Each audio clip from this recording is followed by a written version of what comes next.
प्यारे बच्चों, कैसे हो सभी। आशा करता हूँ सभी अच्छे होंगे और अच्छे से मन लगाकर पढ़ाई करेंगे। तो मेरे प्यारे बच्चों, आज मैं आपको पढ़ाने जा रहा हूँ class 10th math chapter 6 introduction triangle त्रिभुज का।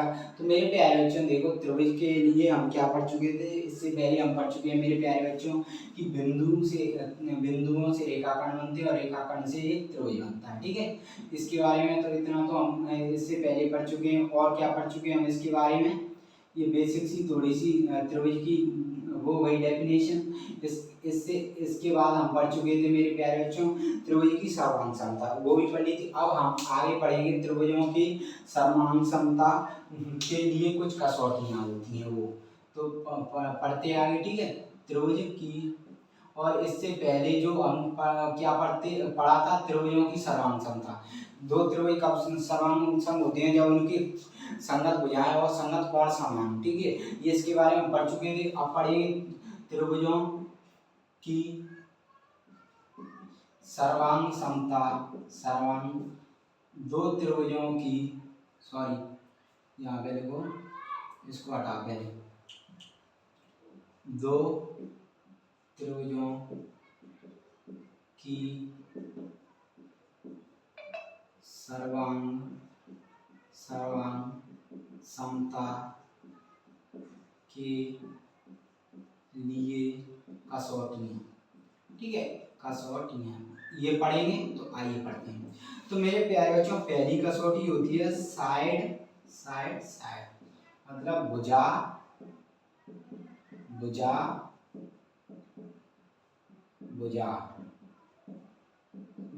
प्रतिबंध।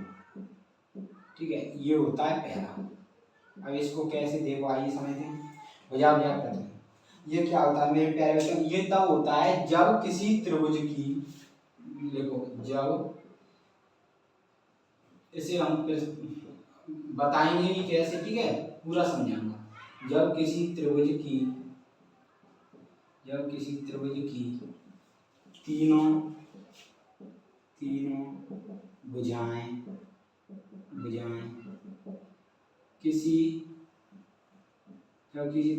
तीनों भुजाएं किसी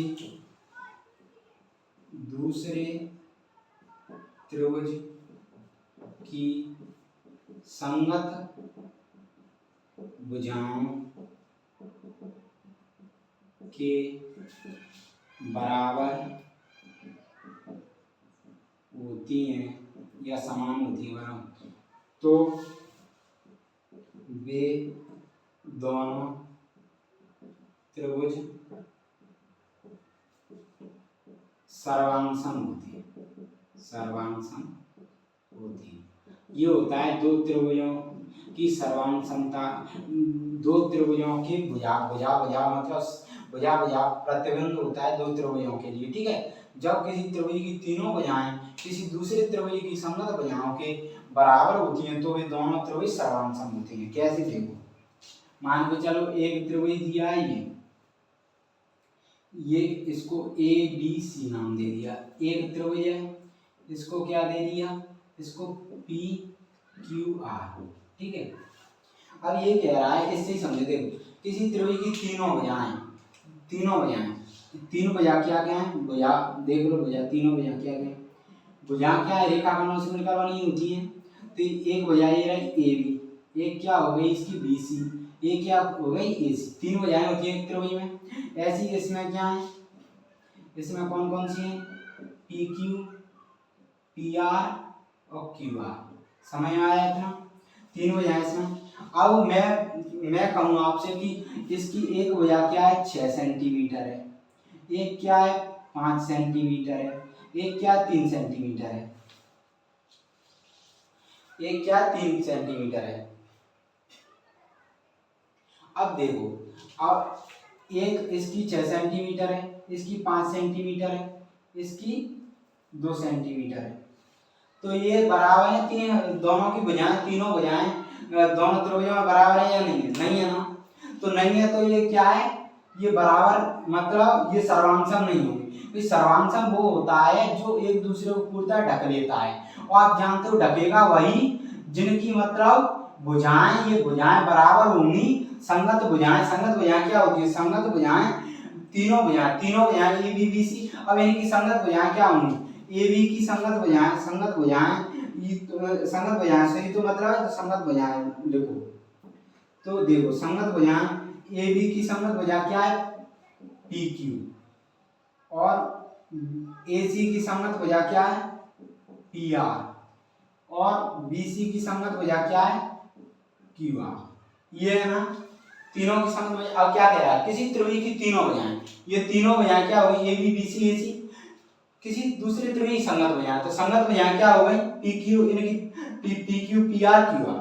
संगत भुजाएं बराबर होती है, मतलब ये दोनों भुजाएं मतलब ए बी पी क्यू के बराबर होगी, या ए सी पी आर के बराबर, बी सी क्यू आर के बराबर होगी, तो वो त्रिभुज सर्वांग सम होंगे। कैसे बराबर होगी? देखो ये है, ये ए बी है, ये 3 है, तो ये भी पी क्यू संगत हो जाएगी ए बी की, तो ये भी 3 होगी। ये बी सी 4 है, तो ये क्यू आर भी 4 होगी। ये ए सी 5 है, तो ये भी 5 होगी, ये भी 5 होगी। मतलब संगत भुजाएं क्या है? संगत भुजाएं ये होती हैं सामने की सामने, मतलब इसको मैं त्रिभुज को इस पर रखूं तो सर्वांग सम मतलब ढक लेगा, तो सर्वांग सम होगा। ऐसे ए बी के सामने क्या है? पी क्यू, तो ये इसकी संगत भुजा है। पी क्यू की संगत भुजा ए बी, ए सी की संगत भुजा ये इसकी। तो ये क्या है? इन तीनों की जो लंबाई है संगत भुजाएं, ये सेंटीमीटर, ये तीनों बराबर होनी चाहिए। ऐसे इसकी संगत भुजा ये है, तो इसकी ये 3 है, ये 3 होनी चाहिए। ये 5 है, तो इसकी 5, ये 4 है, ये इसकी 4, ऐसे। तो ये सर्वांग सम होती है। एकदम सिंपल तरीके से समझा दिया ना, समझ में आ गया होगा सभी बच्चों को? सभी बच्चों को समझ आ गया होगा। अभी ये देखो, ये पूरी वो क्या है? प्रतिबंध भी बना हुआ है। देखो जब किसी त्रिभुज की तीनों भुजाएं ये 3 4 5 किसी दूसरे त्रिभुज की संगत भुजाओं के बराबर हो। संगत भुजाएं क्या? ए बी की पी क्यू, तो इसके बराबर है। ये है संगत भुजा की, ये इसकी है, तो इसके बराबर है। ये इसके बराबर है, जैसे तो वे त्रिभुज सर्वांग सम होंगे। तो ये दोनों त्रिभुज सर्वांग सम होंगे। ठीक है, पता चल गया क्यों सर्वांग सम है? क्योंकि त्रिभुज की तीनों भुजाओं की दूसरे त्रिभुज की तीनों संगत भुजाएं बराबर है। संगत भुजाएं मैंने बता दी क्या होती है। संगत भुजाएं जान लो, संगत भुजाएं ये होती है, ये ए बी है, तो इसके सामने वाली ये संगत भुजा होगी इसकी, ये पी इसकी ये होगी संगत भुजा, इसकी ये होगी संगत भुजा। ठीक है, ये संगत भुजा होती है। समझ में आया?